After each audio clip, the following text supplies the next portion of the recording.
Hey there, mga my loves, Leo. Thank you so much for always being here with me in this channel, babe. So before we start your reading, reminders po muna us na hindi po ito for everybody. Just pick up only the messages you think are for you. At kung feel mo po na ang reading na tayo for you, then this reading might be reading for you. And of course, just take only what resonates. No? So wala rin po tayong gender dito, babae, lalaki, LGBT, lahat kayo welcome. Pwede niyo pong i-flip yung roles if you want. And kung may cross-watcher dyan, yan, you can also flip roles and welcome ka rin dito. And hi pala sa mga new subscribers. Tuloy po kayo dito at sana magstay kayo here with us. Together with me, pabalik-balik na mga viewers na always there for me. Thank you mga babes. So let's go ahead and check these messages right here. Leo.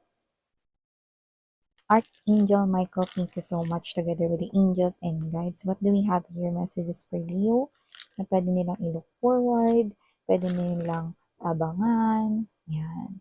Let us take a look at the messages right here for you guys. What does Leo needs to know?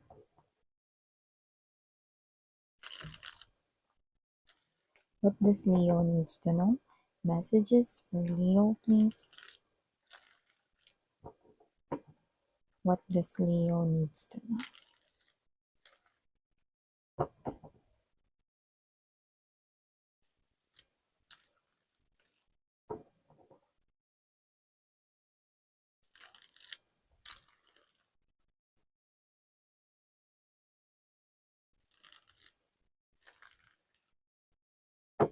Okay, so let's go ahead and check these messages here for my Leo people out there. But first, let me just lay all the energies first sa ating table before we start. So you have here, guys, the High Priestess energy.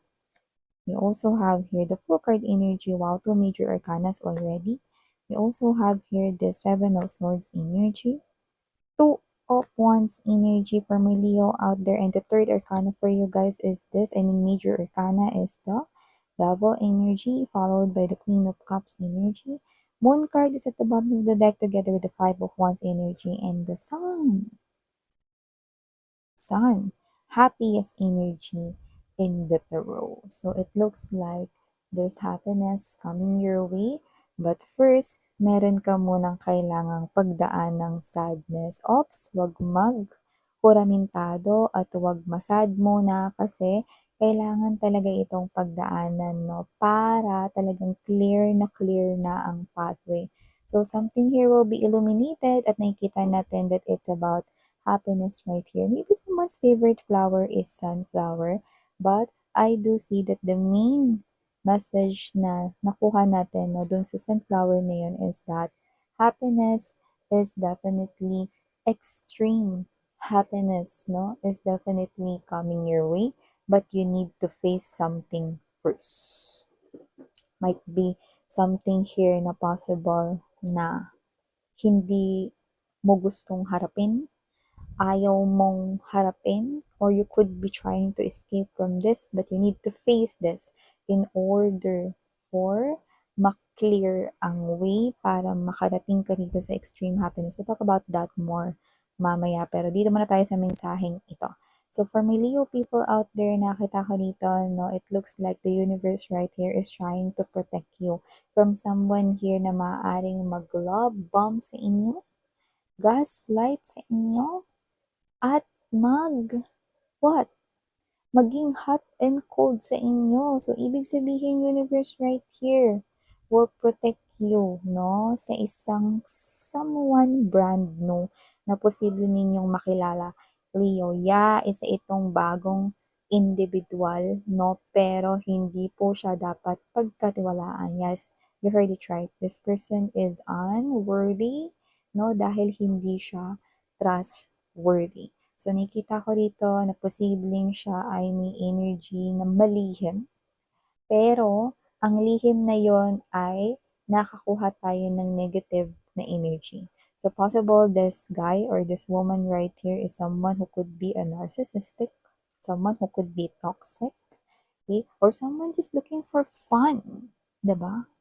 And this someone brand new is appearing here as someone na maaring maging flirtatious sa inyo. So nakikita ko dito na itong energy na to ay paparating pa lang. So the universe right here is preparing situations to protect you from this person right here. But we do all know na hindi naman pwedeng bumaba yung anghel mo at magpakita sa'yo dahil baka himatayin ka. 'Di ba, Leo? So, ibig sabihin, no, if this reading is yours, now listen very carefully. Yeah. So, listen very carefully. Kumanta. Okay, so that you will definitely understand what I truly mean.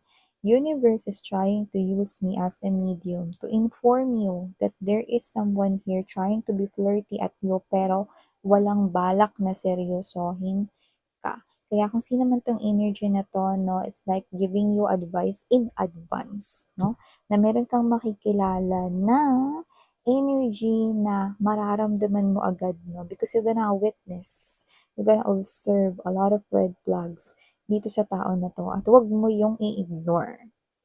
Okay.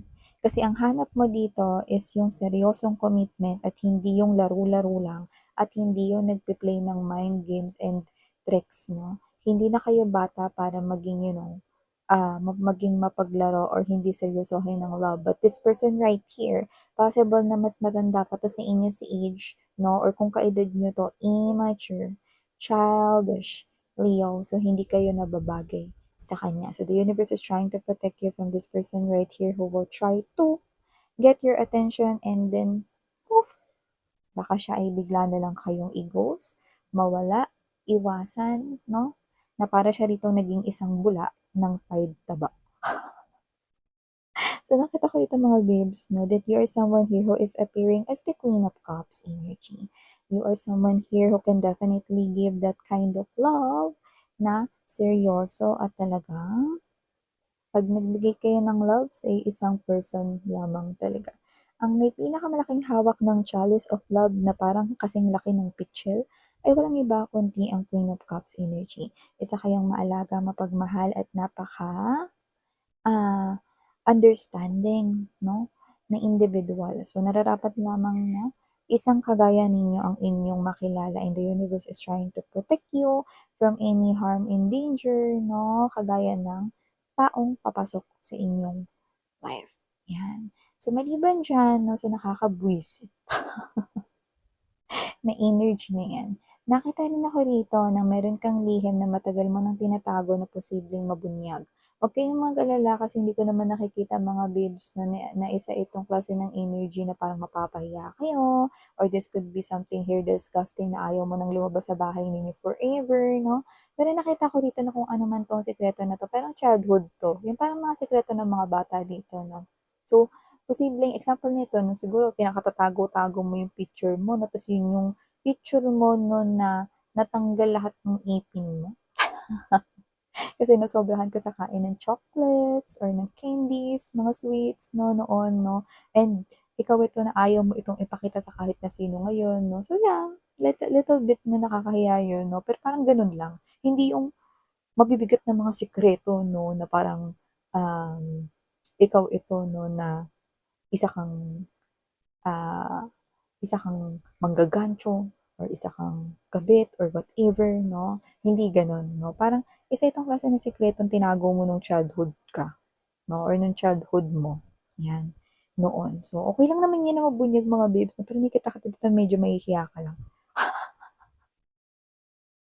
Yan 'no, for some reason yung iba 'no, possible na lalo na kung matagal niyo ng gamit yung social media ninyo, never kayo nagpalit ng account 'no.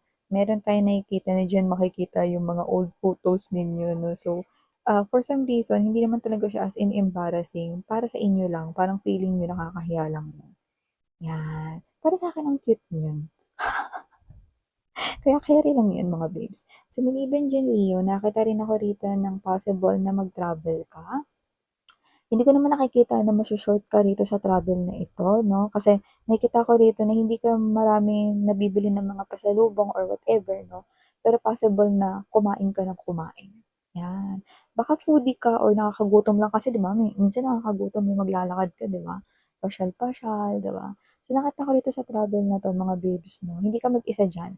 Possible na kasama mo yung family mo or mga friends mo. Yung iba siguro parang biglaan 'to 'no, tapos tinuloy niyo na lang kasi parang 'pag nag-usap-usap kayo ta's pinaplanuhan ninyo hindi matutuloy. Pero pagka kayo ito na parang, biglaan, "O tara kita-kita na tayo ngayon, o sige bukas na agad 'yan, o sige 'yan, oh." Kayo ito na, "O sige grab ko na 'tong opportunity na 'to, minsan ko lang makasama 'tong mga mokong na 'to, eh." So you could be joining your friends right here 'no, in a road trip or in a travel right here 'no, na parang biglaan hindi masyado napag-usapan. 'Yan 'no. Parang kunwari pinag-usapan niyo 2 days ago 'no, gano'n 'no. Like hindi niyo napag-usapan last month or whatever 'no, 'yan. Yung iba possibly na hindi niyo 'to mga friends, puwedeng mga coworkers, 'yan, okey. So maliban diyan nakita rin tayo rito Leo 'no, na if you're someone here na possible na meron kang person na may boyfriend, girlfriend ka 'no. Nakikita ko rito that this person here is someone na gusto niya na lagi mong sinasabi sa kanya kung nasaan ka, lalo na parang ang energy niya rito is someone na gusto kang, bantayan 'no, hindi bakuran ha, bantayan kasi alam mo naman 'no, sa panahon ngayon 'no, hindi mo na alam yung tinatakbo ng isip ng ibang tao 'no. So, it's, somewhat here na parang dangerous everywhere, 'di ba? Parang may danger everywhere. So, parang as much as possible, alam niya kung nasaan ka. Okay? So, parang lumalabas dito na parang kung pupunta ka with your friends, 'no, or kung saan kayo pupunta, sabihin mo sa kanya 'no, lalo na kapagka hindi niya kayo masusundo or hindi niya kayo rito mahahatid, mga ganyan. So, nakikita ko dito 'no, na yeah, alam mo importante talaga yung may gano'ng klase ng communication 'no, hindi lang para sa protection kasi parang respect rin 'yun kasi nasa loob kayo ng isang relationship. So, lumalabas dito na napaka-sweet ng partner mo kasi this person right here always thinks about you even though may ginagawa siya 'no, hindi niya rito hinahayaan na ano, alam mo yung parang kunwari, you're out and about with your friends and sabihin natin gabi na, 'no? Kasi kahit hindi nga gabi 'no, nag-iisip siya rito kung, okey ka lang ba, andiyan sa kung nasaan ka, 'yan 'no. And this person right here 'no, alam mo hindi siya masyadong makapag-focus sa work lalo na kapag gabihan 'no. "Kamusta ka diyan babe? Anong ginagawa ninyo? You're eating na ba? Sige mamaya na lang. Basta when you got home." 'Yan, may mga gano'n, 'di ba? So, alam mo 'yun, your person right here 'no, hindi ka niya pinaghihigpitan, pero nakikita kong pinoprotektahan ka niya, eh, sa alam niyang paraan, 'yan. So, maliban diyan sa napaka-sweet mong boyfriend or girlfriend, LGBTQs of course, welcome din kayo mga sweetheart. Nakakita rin ako dito ng energy na pag-usapan na natin 'tong the Sun and the Moon card 'no. Meron ka muna ritong kailangang i-clear na way. Nakikita ko dito na meron ditong energy na kung saan possible na ayaw mong harapin yung isang person, possible ex-person or someone who hurt you sa past, or puwede rin naman na hindi ka hinurt sa past pero posibleng naging kaaway mo ito 'no, ta's parang hindi na kayo nag-usap or hindi niyo na napag-usapan yun kaya parang hindi nagkaroon ng clarity. So, nakita ko dito na kailangan mong harapin yan kasi yan yung magbibigay daan dito sa happiness or extreme happiness na sinasabi ko 'no. When I say extreme, is something intense. I'm not exaggerating this, but you will feel so happy 'no, dito. At ano yan, because there are a lot of things coming your way, coming your way papunta sa'yo, Leo 'no, kung saan Leo energy din 'yan, of course, 'no? And those are blessings that will make you extremely happy, 'di ba? So how amazing is that? Very amazing, 'di ba? So nakita ko dito that you deserve this happiness right here to come your way, but you need to clear something out. Okay? So nakikita ko rito na either ikaw yung sasadyain nito, possible na magtawag agad ng argumento or away ito, pero nakita ko rito na kailangan mo dito na makipag-cooperate, talk to that person. Doesn't have to be that you need to forgive that person right away or you need to do something na, oh sige okay na tayo, blah blah blah. But deep down inside, you're not okay. Okay? Basta makipag-usap ka sa kanya, tell that person here your thoughts and feelings, no? If you're angry, then tell it, no? Show it, no? Pero, you need to end that conversation na parang, um, it's already na tapos na, we need to move forward, no? That thing, kailangan na lang natin tanggapin yon na nangyari na yung bagay na yon and we need to, move forward in our own journey. Yan. It's like closure kind of thing. So whether that's your ex-person right here or whether that is not your ex-person but that is someone here who broke your trust or who broke your heart, okay? Could be someone you know, okay? Yeah, you need to clear things with that person so that happiness and blessings come your way. And yeah, last but not the least message I'm seeing right here for you guys. Please, please, please, please do double check your things right here because I do see someone here.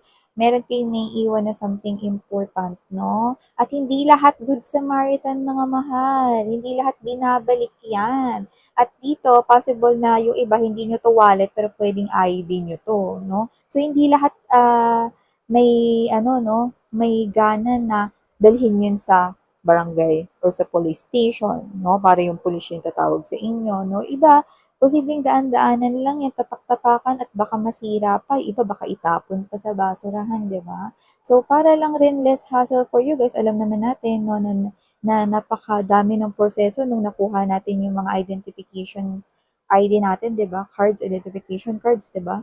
So, you need to, pay attention to your valuables, no? So, nakikita ko dito na importante yun, either wallet yan, ID yan, yan ang nakikita ko dito. Okay? So, please, please, please, please, before you leave, lalo na kung kakain ka sa restaurant or kung saan, or kung uupo ka saglit, no?